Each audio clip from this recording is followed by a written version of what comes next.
6 दिसंबर 1992 हिंदुस्तान की आवाम इस तारीख को दो तरह से देखती है। कुछ लोग इसका जश्न मनाते हैं और कुछ लोग इस पर दुख जताते हैं। बाबरी मस्जिद इसी दिन तोड़ी गई थी। आज़ाद हिंदुस्तान की ये एक ऐसी घटना थी जिसने लोगों के दिलों को बांट दिया। मुसलमानों को लगा कि उनकी इबादत की जगह को तोड़ दिया गया और हिंदू देखते रहे, जश्न मनाते रहे, ऐसा जश्न जिसमें मुसलमान शामिल नहीं हो सकते थे। हेलो दोस्तों, अस्सलाम वालेकुम। आज हम देखेंगे बाबरी मस्जिद पर सुप्रीम कोर्ट का अधूरा फैसला।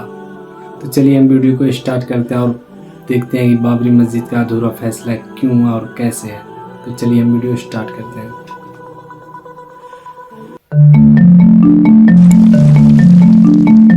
6 दिसंबर 1992 हिंदुस्तान की आवाम इस तारीख को दो तरह से देखती है। कुछ लोग इसका जश्न मनाते हैं और कुछ लोग इस पर दुख जताते हैं। बाबरी मस्जिद इसी दिन तोड़ी गई थी। आज़ाद हिंदुस्तान की ये एक ऐसी घटना थी जिसने लोगों के दिलों को बांट दिया। मुसलमानों को लगा कि उनकी इबादत की जगह को तोड़ दिया गया और हिंदू देखते रहे, जश्न मनाते रहे, ऐसा जश्न जिसमें मुसलमान शामिल नहीं हो सकते थे।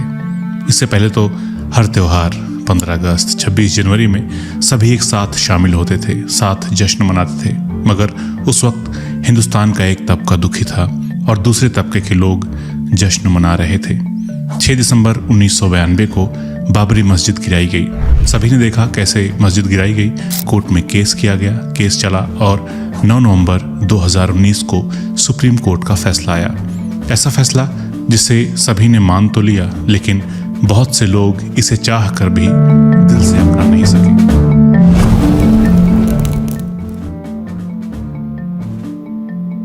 इस वीडियो में सुप्रीम कोर्ट के इसी फैसले पर हम बात करेंगे, क्योंकि एक सवाल है जो सुप्रीम कोर्ट के फैसले में भी बिना जवाब के रह गया।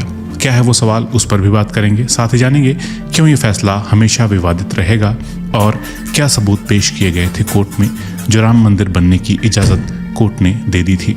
तो 9 नवंबर को सुप्रीम कोर्ट के 5 जज बैठे। Chief justice Ranjan Gogoi, justice S.A. Bobde, justice D.Y. Chandrachud, justice Ashok Bhushan और जस्टिस S. अब्दुल नज़ीर।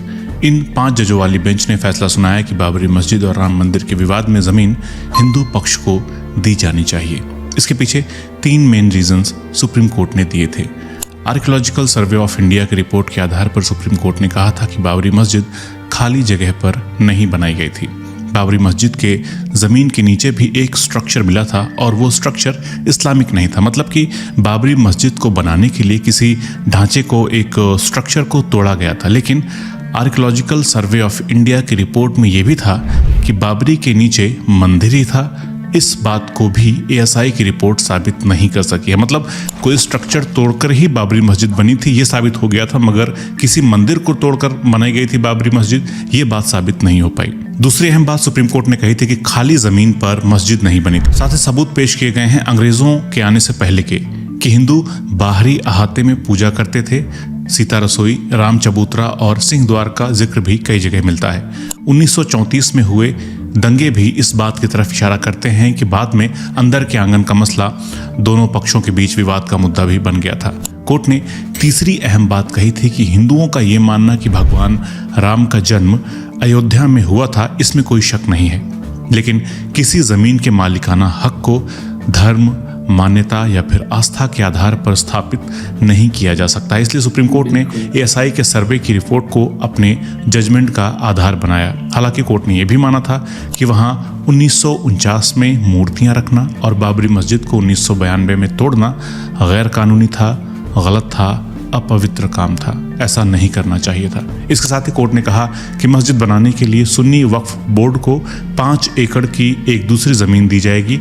यहाँ अयोध्या में जो विवाद था उसकी ज़मीन 2.77 एकड़ में फैली हुई थी। तो ये थी वो 3 अहम बातें जिनके आधार पर सुप्रीम कोर्ट ने राम मंदिर के पक्ष में फैसला सुनाया था। लेकिन सच क्या इतना ही था? सुप्रीम कोर्ट के इस फैसले पर कई सवाल उठे, क्योंकि राम मंदिर तोड़कर बाबरी मस्जिद बनाई गई थी ये सुप्रीम कोर्ट में साबित ये बात नहीं हुई थी। और दूसरी बात ये कि अगर बाबरी मस्जिद को गिराना गैर कानूनी था तो फिर गुनहगारों को सज़ा क्यों नहीं हुई?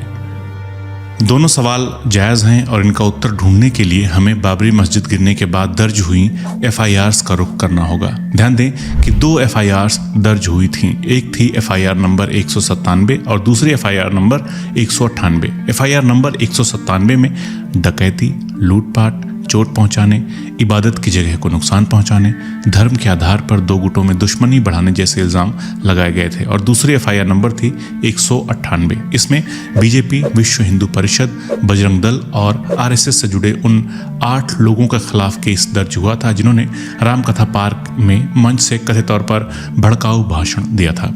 राम जन्मभूमि पुलिस आउटपोस्ट के इंचार्ज गंगा प्रसाद तिवारी ने 6 दिसंबर की शाम 5:25 पर ये FIR दर्ज कराई। उन्होंने अपने बयान में कहा था कि करीब सुबह 10 बजे जब वो कार ड्यूटी पर तैनात थे और विश्व हिंदू परिषद कार सेवा कर रही थी, उसी वक्त उन्होंने देखा कि लाल कृष्ण आडवाणी, मुरली मनोहर जोशी, अशोक सिंघल, विनय कटियार, गिरिराज किशोर, विष्णु हरे डालमिया, उमा भारती और साध्वी ऋतंभरा रामकथा कुंज के डायस पर बैठे थे और कार सेवकों को अपने भाषण से उकसा रहे थे, जिसके बाद उकसावे में आकर कार सेवकों ने बाबरी मस्जिद को ढहा दिया। पहली FIR में दर्ज लोगों के मुकदमे की जांच बाद में CBI को सौंप दी गई, जबकि दूसरी FIR में दर्ज मामलों की जांच सौंपी गई थी UPCID को। बाबरी मस्जिद को ढहाने वालों को सजा क्यों नहीं मिल पाई, किस तरह कोताही बरती गई, किस तरह आरोपियों को खुली छूट दी गई, इसका पता हमें सीमा चिश्ती की द कैरवान के लिए लिखी गई एक रिपोर्ट से चलता है। सीमा चिश्ती लिखती हैं, CBI अदालत में जांच और मुकदमे में लगभग 30 साल लग गए।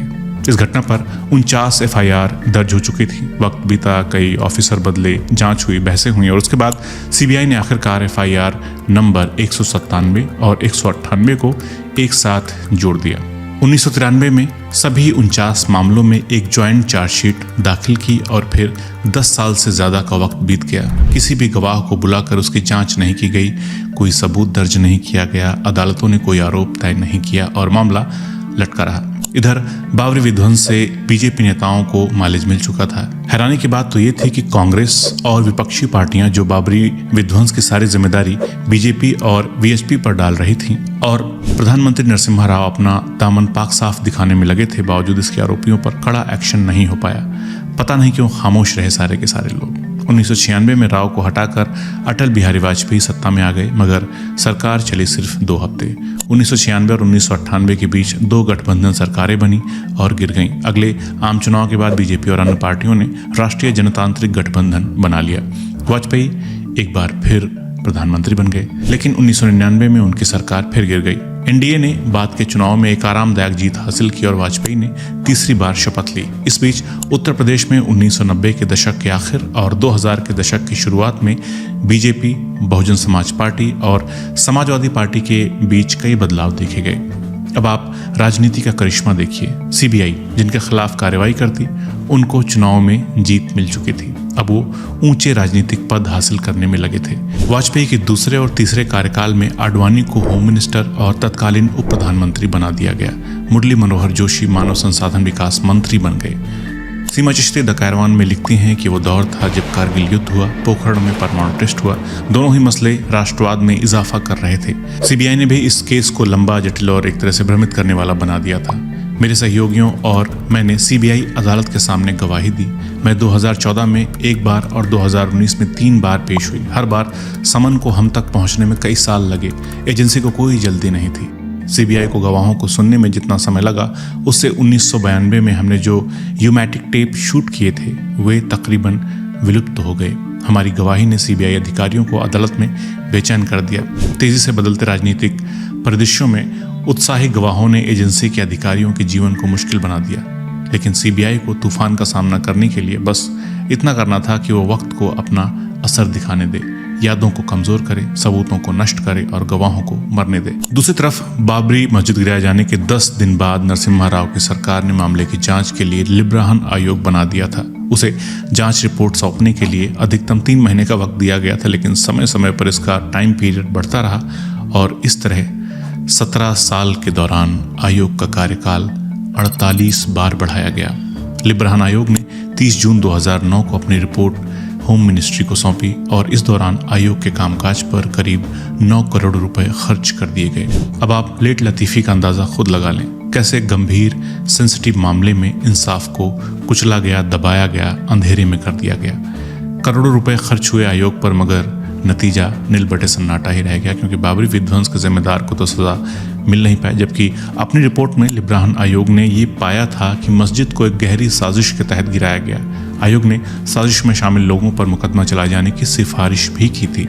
सीबीआई ने जो 1993 में ज्वाइंट चार्जशीट पेश की थी, उसे लाल कृष्ण आडवाणी और दूसरे अभियुक्तों ने हाईकोर्ट में चुनौती दी थी, और इस तरह आडवाणी और अन्य हिंदूवादी नेताओं पर दर्ज मुकदमा कानूनी दांवपेच और तकनीकी कारणों में फंस गया।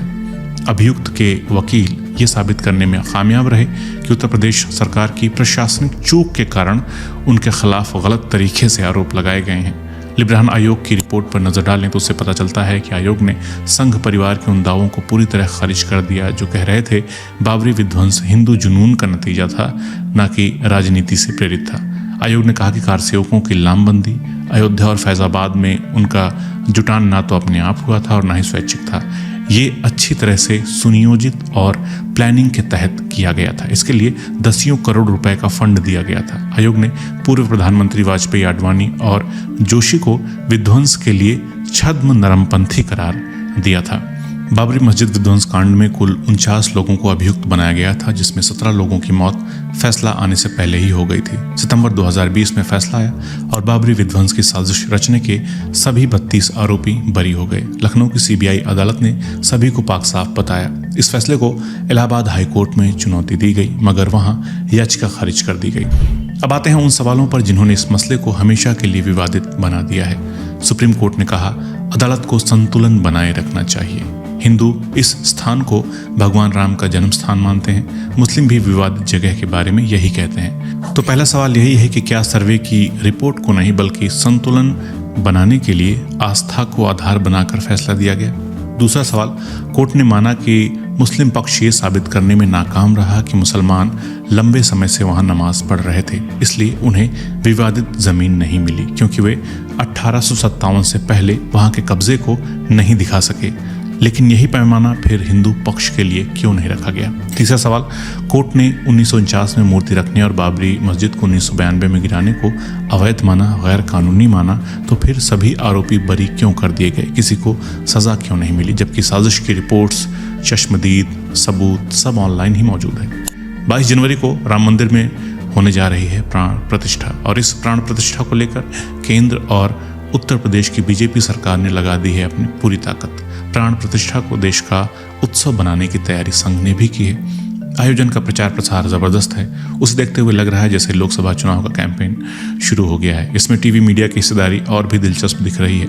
जैसे पहले कभी चुनाव के दौरान टीवी चैनलों की गाड़ियां चुनावी यात्रा के पोस्टर से पुती नजर आती थीं, अब वो राम मंदिर की रिपोर्टिंग के दौरान बीजेपी के एजेंडे से पुती नजर आ रही हैं। जिस तरह से प्रचार नजर आ रहा है उसे देखते हुए ऐसा लगने लगा है जैसे सुप्रीम कोर्ट से फैसला नहीं आया, जबकि किसी पार्टी ने खुद मंदिर बनवा दिया।